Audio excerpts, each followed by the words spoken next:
You don't have to speak for a woman to notice you. You just have to be a man who's no longer performing, but embodying. Because when a woman meets a mature man, she feels it before she even knows what it is. And trust me, she notices these 7 traits instantly. 1. Calm confidence that doesn't need to perform. He's not loud. He's not flashy. He's not out here convincing anyone of his worth, because he knows his worth. That kind of confidence. It walks into a room and immediately shifts the energy. He doesn't have to dominate space. He owns his space with grounded posture, steady eye contact, and an unshakable vibe that says, I don't need your validation. I validate myself. That's magnetic, because women don't fall for the man yelling the loudest. They're pulled toward the man who says the least but carries the most weight. 2. Purpose over performance. He doesn't just exist. He moves, with intention, with clarity, with vision. He knows who he is and where he's going, and because of that, he doesn't chase attention, he attracts it. His purpose keeps him centered. He's not scrolling all day, texting every woman, or stuck in emotional limbo. She feels that discipline, that drive, that momentum, and it silently tells her, I won't get lost in you, but you're welcome to walk beside me. That's powerful. That's leadership. That's attractive. A woman can sense it in the first 5 seconds, not in your words, but in your presence.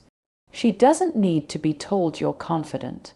She feels it in how you enter the room, in how you sit, in how your eyes don't dart around looking for approval. This is the kind of confidence that isn't performative. It doesn't shout. It doesn't beg. It doesn't need to puff its chest or dominate conversations to feel seen. It just is. It's in the man who doesn't overcompensate. He's not flexing his money, his status, his knowledge. Because his confidence doesn't come from what he owns. It comes from who he's owned himself to become. He's grounded, comfortable in his own skin. He walks like he knows something the rest of the room hasn't figured out, yet not arrogantly, but with quiet certainty. He doesn't chase attention. He commands it by not needing it, and that alone shifts the dynamic. Because women are not pulled toward the loudest man in the room. They're drawn to the one who doesn't need to speak to be heard. She sees how he responds instead of reacts. She notices how he waits for the right moment to speak. And when he does, he speaks with clarity, not ego. He listens not to reply, but to understand, because he's not in a rush to impress. That's the difference. He's not trying to sell you on his value. He knows his value, and that's why his silence holds more weight than another man's applause.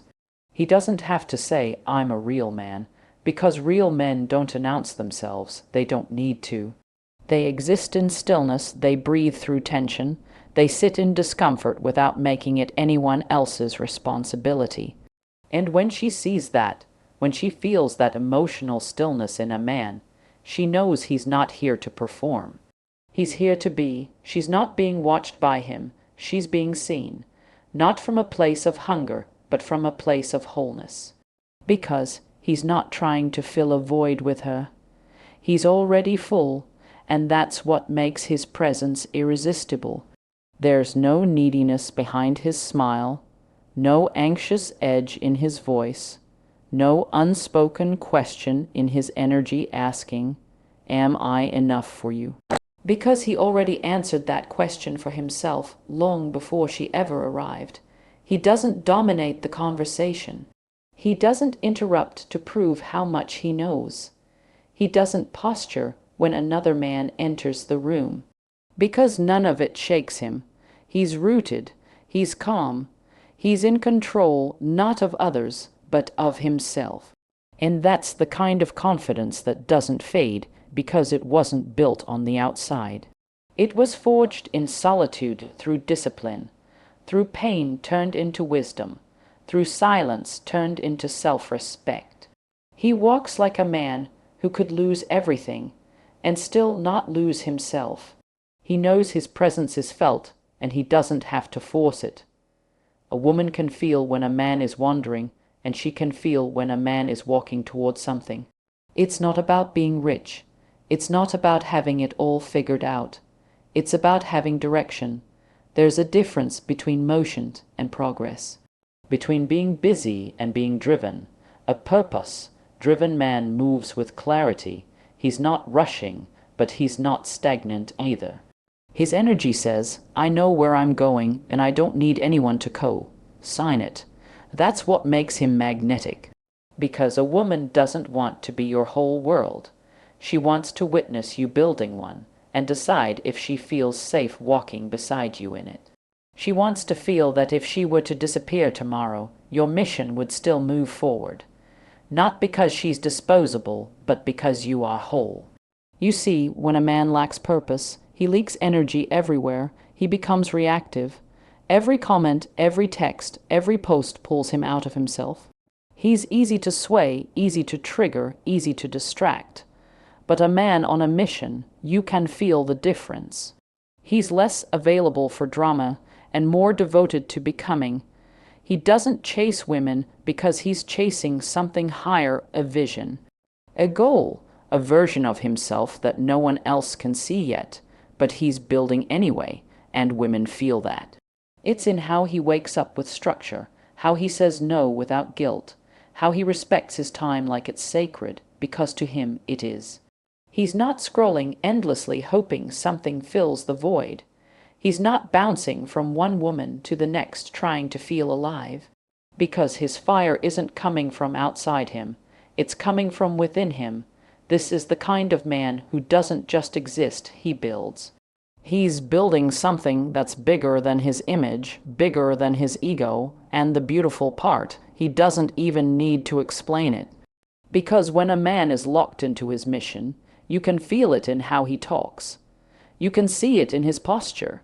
You can hear it in the silence between his words. It's not a performance. It's not a pitch. It's not a pickup line about being ambitious. It's in his consistency. Purpose has given him structure, and that structure has created a kind of inner peace that doesn't need to be micromanaged. He's not available for every invitation. He doesn't tolerate energy that wastes his time, not because he's cold, but because he's disciplined. He knows what it costs to break focus. He knows what it took to build momentum, and he's not about to throw it away for fleeting validation. That kind of man, he doesn't need to chase attraction because his direction already commands it. Because let's be honest, there's nothing more attractive than a man who has made a commitment to something bigger than himself. Something that pulls him out of bed when he's tired, something that teaches him how to lead without forcing, something that gives him a reason to say no to what once distracted him. That's the man who turns heads not because of what he wants from you, but because of what he's already giving to himself.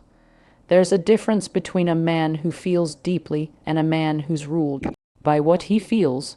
A woman watches how you handle pressure, not just the pressure of the world, but the pressure of her emotions, her tests, her silence, her intensity. She's not looking for a man who never feels.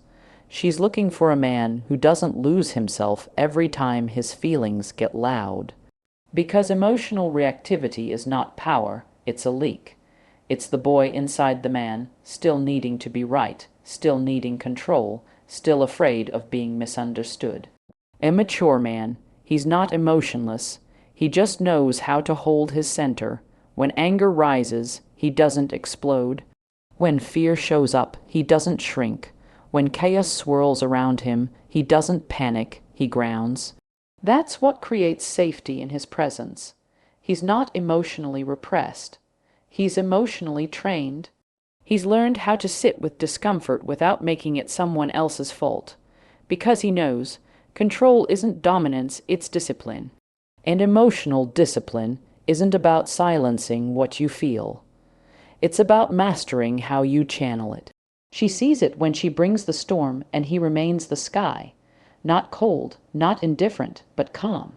Present, rooted. He doesn't punish her with silence. He doesn't argue just to win. He doesn't shut down when he's triggered, he breathes. He responds, that pause before he speaks. That's where his power lies, not in being louder, not in being right, but in being aware. A woman may challenge you emotionally, not to destroy your balance, but to see if you even have any.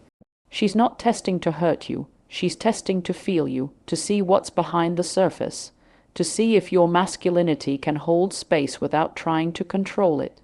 Because if every disagreement rattles you, if every emotional moment makes you defensive, aggressive, or withdrawn, she knows she can't relax around you. She can't open around you. She can't trust you with her softness, because you haven't even built trust with your own storms. But when a man has done the work, when he sat in silence and faced his pain without blaming anyone, when he's learned how to soothe, self-regulate, and self-correct, that man emits a different kind of gravity. He doesn't chase chaos. He doesn't avoid conflict. He meets it with emotional leadership.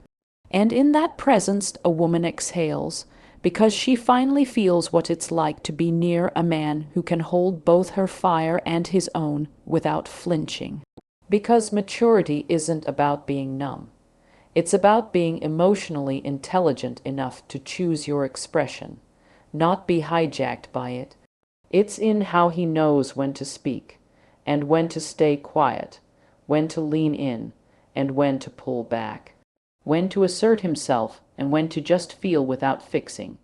This is the kind of emotional control that doesn't suppress. It expands, it creates space. It says, you don't have to carry me emotionally, I've got me. And that's the man she respects. That's the man she trusts with her vulnerability, her intensity, her truth, not because he has all the answers, but because he won't run from the questions. A man without boundaries is not kind, he's available. And there's a difference. You see, women don't just want presence. They want a man who can hold his line without guilt, without games, and without needing to explain himself into exhaustion. Because boundaries don't push people away.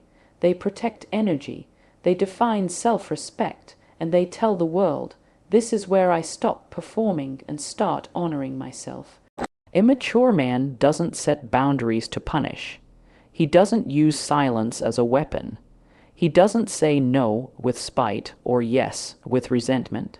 He speaks from a calm inner authority, not to control but to lead.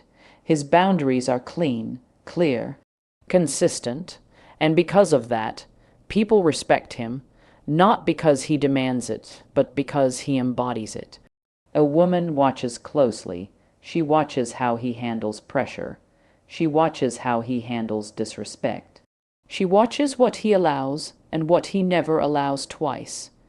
Because a man's boundaries tell her more about how he sees himself than any words ever could. And if he has none, if he lets her walk all over his time, his energy, his peace, she may stay for a while, but her respect starts slipping. Quietly, unconsciously, because what doesn't challenge her won't hold her. But a man with grounded, heart-centered boundaries. He doesn't need to raise his voice. He doesn't need to explain 12 times. He doesn't need to break down to finally be heard. His presence carries the boundary. He teaches people how to treat him by how he treats himself.